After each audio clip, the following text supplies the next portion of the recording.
I am Dr. Ujjwal. I have done my PhD from Mangalore University in 2013. So I have a total of 4 years experience, and right now I am working in KG Reddy College since 1 year. I have 3 years experience in JNTU affiliated colleges in Hyderabad. So today we will be discussing wave particle duality and de Broglie wavelength from first unit. It is quantum mechanics, introduction to quantum mechanics, applied physics first unit. So today I will discuss a small topic, introduction to the quantum mechanics, that is wave particle duality and de Broglie wavelength. See, wave particle duality means before 1900, most of the scientists believed that light or the radiation exhibit a wave nature from Newton's onwards. Actually, Newton from 1600 onwards, it is usually classical physics time. Means the physical phenomena or the principles dominated during this period 1600 to 1900, from Galileo and Newton's time to up to 1900, up to 20th century. It was dominated by physical laws. So here most of the scientists at that time, physicists, they considered light manifests as a wave. Means many experiment also in for example in 1887, scientist named Hertz first time detected in the history, first time detected electromagnetic waves. He produced electromagnetic waves from spark plug and he detected also. So after this it was 100% for all physicists confirmed that light or the radiation always exhibit a wave nature. So before this also, entire during this period, all believed that light only manifests itself into wave nature only, as a wave. So there was not particle aspect at that time. Even though actually in 1600 Newton first time gave hint that light consists of a corpuscle, but he didn't give any detail. He just said light might have a particle nature also, but it was relegated to background because one after another, Foucault, Huygens and many other scientists, these Hertz, they have all done many experiments on which they concluded that light is made of wave only. So this after 1887 there was no doubt that light is made of entirely a wave. But there were some phenomena, physical phenomena like photoelectric effect.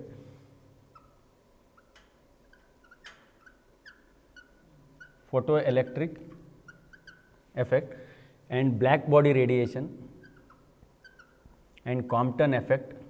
So these are some of the phenomena, and even stability of atom also. These are some phenomena which could not be explained by this classical physics, principle of classical physics.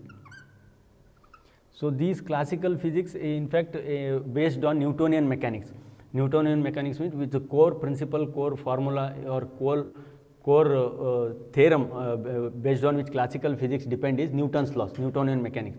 So according to this, they could not understand or explain successfully the photoelectric effect, black body radiation and Compton effect, stability, many such as, but they have not given so much time and focused on this. And they actually, this Hertz, while he was discovering the electromagnetic waves in 1887, he observed the photoelectric effect in 1887. In fact, his experiment, his intention was to produce electromagnetic waves. So he produced that electromagnetic waves and detected also first time in the history. But in the same experiment, light gave a hint that light is a particle also. In that he is proved the wave, because the time is dominated by the wave nature. They all believed that light is only consists of wave, or light manifests itself as a wave. But during 1887 in the same experiment, light gave a slight hint that I am not just, whole story is not about wave, I am a particle too. But he could not concentrate on this, because whatever he was searching for, he got that and he stopped the experiment. Others took up after that, but soon he died, because at the young age of 36, this Hertz died, so he could not give much attention to the photoelectric effect. But in 1905, Einstein, using the Max Planck idea of photon, he could explain successfully photoelectric effect by assuming light is made of particle, not a wave. So these, after 1900, these were explained based on particle nature of light. Particle nature of light. Before that, they have considered light is just a wave. So in 1900, Max Planck gave the quantum theory of light. In 1900, Max Planck gave quantum theory of radiation or the light. So according to this, each light or the light consists of a photon, not a continuous wave. It is consists of a photon having energy E equal to h into mu. E is the energy of photon, that is one particle, light particle or radiation particle, and each particle of a light consists of energy h into mu. Mu is the frequency and h is your Planck's constant. So based on this idea, Einstein in 1905 could successfully explain the photoelectric effect. Before that, they could not explain photoelectric effect. Now, then after this, they accepted that light consists of particle also. Then de Broglie came. So there were a lot of confusion whether light is made of wave or particle. There was a lot of confusion. Then de Broglie, this scientist, in 1924 gave in his doctoral thesis research on quantum theory of light. He says that light is a dual nature. Light has dual nature. Dual nature means it behaves as particle as well as wave. This is called duality. Means he said that we need not restrict light to one aspect. Let there be two aspects. Light behaves in certain experiment in particle nature, in certain other experiment wave nature. So he 1924 he came up with the hypothesis. This is called the de Broglie hypothesis. It is called wave particle duality. For example, these physical phenomena, light behaves as a particle, whereas interference, diffraction, polarization, light behaves as a wave. So only with the concept of wave we can explain these physical phenomena. So now he comes with matter waves. He comes out with the idea called matter waves. Means he said any particle, if it is moving with certain velocity v, it will be a wave. We can consider this as a wave. He deduced the formula lambda equal to h by mv. This is called de Broglie wavelength. De Broglie wavelength means he said that if any particle, whether charged or uncharged, any neutral particle, whatever it may be, if it is moving with velocity v, if it has a mass v, it will be a wave. A wave is associated with that particle, which is very difficult to accept on the face value, because anything, if you throw a stone, it may be mobile or whatever it may be, if it is moving, a wave is associated with this, and he gave the formula for that wave also, but we cannot detect this wave, it is so small. So this is the de Broglie wavelength. Now he gave the concept of matter waves, means a wave associated with matter. Wave associated with matter. Matter may be anything, it may be particle, subatomic particle, or a one, or whatever it may be, a neutral particle or charged particle. So any wave associated with matter is called matter wave. He gave the idea. Now I will give you one question. Now what is you have to tell me what is difference between this matter wave and electromagnetic wave. I have explained what is matter wave. Electromagnetic wave basics you have already studied in intermediate. You already have some idea about this. Matter wave I have discussed.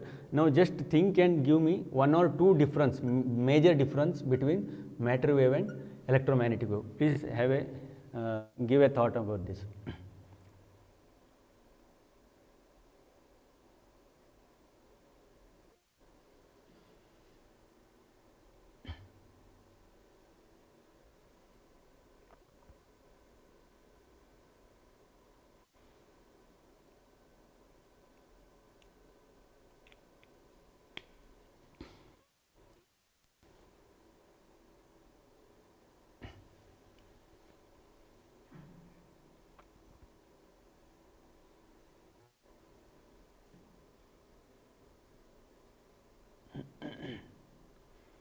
Okay, we'll back down. I hope you thought about this one. See, major difference is matter wave means the particle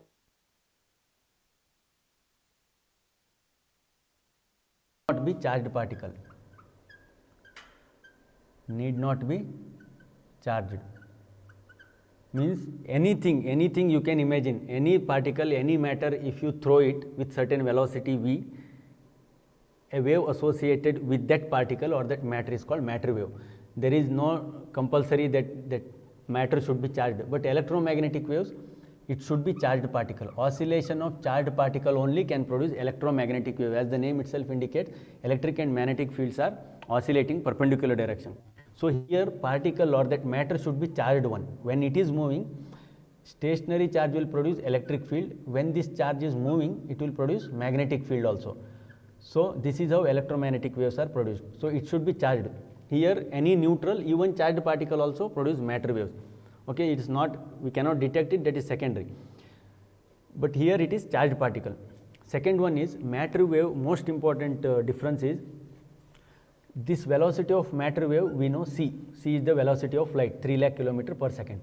So this is the maximum velocity with which an electromagnetic wave or entire the spectrum, whatever from ultraviolet to visible to infrared to radio wave to microwave, entire waves maximum speed is 3 c, that is 3 lakh km per second. But matter velocity is, velocity of matter wave is always greater than c. This is most important difference between matter wave and electromagnetic wave. This speed is c, whereas matter wave can move faster than velocity of light. This is the major difference about this main important difference between matter waves and electromagnetic waves. Now next we will study few properties of matter waves. Properties or the features or characteristics of matter waves.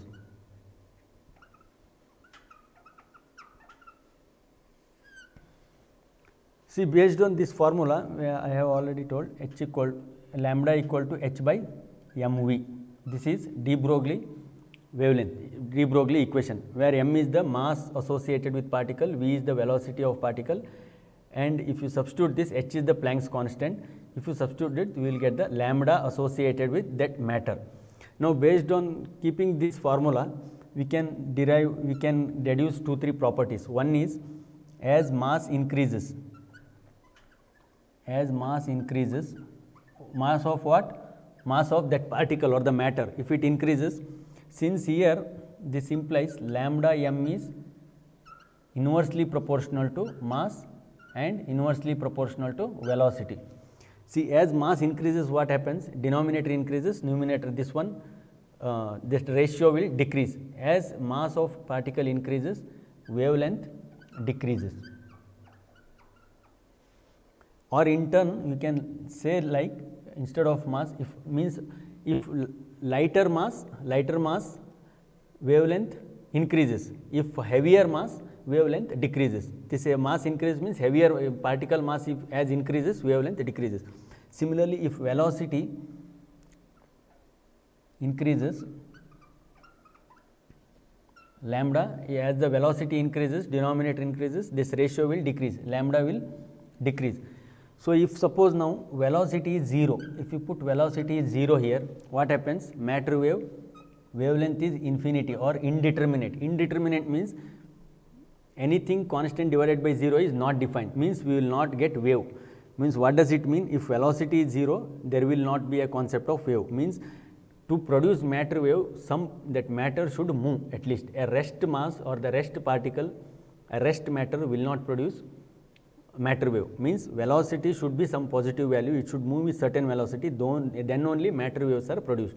So when velocity is 0, wavelength is infinite. Infinite means not determinate. So there is no question of wavelength. And one more important property, as I told, it travels faster than speed of light. These are some of the properties of matter waves, important properties of matter waves. Now we will just calculate within 2 minutes a wave associated with electron, because we have studied how matter waves are produced or wave associated with any particle or matter. Now in keeping the idea as a basis, we will find out what is the wavelength associated with electron. Because electron is, ultimately all matters consist of atom, and atom find out wavelength associated with electron, because it is a, consider this as a matter, just forget about whether charged or uncharged anything. It is a matter, it is a particle. When it is moving, it will produce some matter waves. That wavelength we will find out. So first of all, consider this one small circuit. This is positive of battery, this is negative. Here these are the two plates. Now suppose electron is here, yes, this is negative, this is positive. Now some voltage is applied, this is some, you take a unit voltage, this battery. Now when you switch on the battery, what, because of negative charge, electron will drift towards this plate, yes, towards the positive. This plate is connected to the positive of battery. Energy, entire battery energy is utilized by electron to move towards, because it was at rest. When it is, circuit is off, when battery is off, it will be at rest. As soon when you switch on the battery, what happens? Electron starts drifting towards an opposite plate. So means it is moving. Moving means it is moving with certain velocity. Yes, it is moving means velocity, means entire energy of electron is its kinetic energy. What is kinetic energy formula? We know kinetic energy of electron is, this is the mass of electron, this is the velocity of electron. So it is moving with certain velocity. This velocity we will keep it like this to distinguish it from voltage. So what is the input current, input voltage now? Battery, from this battery power is, we can write E into E. This is input power or energy of battery that is being supplied to electron, utilizing, because E is charge of electron, because this is the voltage. Yes, we are giving voltage, 2 volt, 3 volt battery. So to find total energy, we have to multiply this voltage into charge of electron, because what is moving? Electron is moving. Electron charge, we know 1.61 10 power minus 19 coulomb. So when you product of charge and this voltage, whether it is 1 volt battery, 2 volt battery, this much energy is being supplied to electron. Then electron moves to this side of plate. So what is input energy? Total input is E into V, charge into voltage, this voltage of battery voltage. So this entire energy is utilized by electron to move. Move means entire energy is utilized for as a kinetic energy. Kinetic energy is purely coming from this battery, nowhere else it is outside we are connecting. So this entire kinetic energy coming from this battery. So we can, this energy, because of this energy, electron can get this much kinetic energy. So EV equal to, this is voltage, half mv square. This is the balancing equation. This, because of this energy, electron get this much kinetic energy. Now you just find out the velocity. What is velocity? You multiply here 2E voltage equal to mv square. So this we can write as V square equal to 2EV divided by m. Yes. Now what is V? V equal to square root of 2E, capital V is voltage, small v is velocity, divided by m. Now this is what? Velocity of electron. Velocity of electron, with this much velocity it will move when you apply the voltage V. Now you substitute this velocity in our de Broglie equation. De Broglie equation we have lambda equal to h by m into V. V is the velocity of electron. So if you substitute this in this equation, what you will get? You will get the wavelength associated with electron. This is what? Wavelength, de Broglie wavelength. So when you substitute this velocity of electron in this equation, you will get the wavelength of electron. Electron is a particle, but according to wave particle duality, any particle which is moving, here electron is moving, a wave is associated, that is called matter wave. Now we are finding out the wavelength or wave associated with electron. So that is equal to h divided by m. What is V? V is square root of 2E, capital V, E is the charge of electron, into m. So this m we can write as square root of m into square root of m. Yes, 1 square root of m and 1 square root of m will get cancelled. We can write as h divided by, you take this m inside, so total square root of 2EV m. Yes, this is the I will continue here. So lambda wavelength associated with electron, because electron, since it is moving, a matter wave associated with it, we will find out what is the wavelength of that electron. So h divided by square root of 2, E is the charge of electron, we know, V is the voltage, and m is the mass of electron. 2 we know, E we know, mass of electron also we know, h also we know, all the constant. If you substitute these values and if you simplify, you will get lambda E equal to 12.2 divided by square root of V.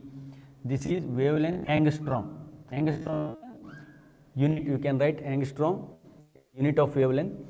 So if you substitute this equation, all value mass we know, electron charge, Planck's constant 6.6 into 10 power minus 34. And simply you will get 12.2, around 12.2 square root of wavelength of electron depends on the voltage what we are applying, means there is no constant wavelength of electron. Unlike in other electromagnetic spectrum, we have the constant wavelength. For visible, we know it is around 400 to 700 nanometer. So for electron, we can produce any wave. Electron wave can be of any wavelength. It depends on purely V. Suppose this V increases.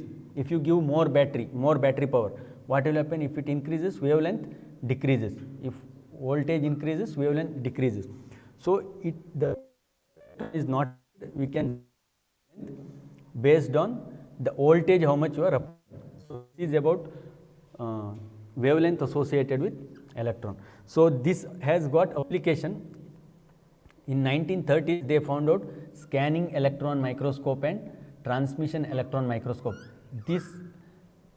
With this we can achieve the resolution of 2000, because we used light microscope. Before in 1900, scientists developed light microscope, means microscope based on light what we see.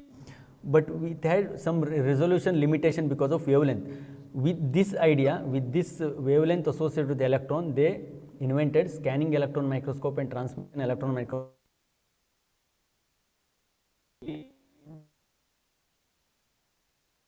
We can obtain around 5 to 10,000 electron microscope. This scanning electron in 1930 it was 30s it was discovered. We can have more resolution. So this is the most important application of this one, electron or wave associated with electron. With this I will end this. Next class we will continue. Thank you.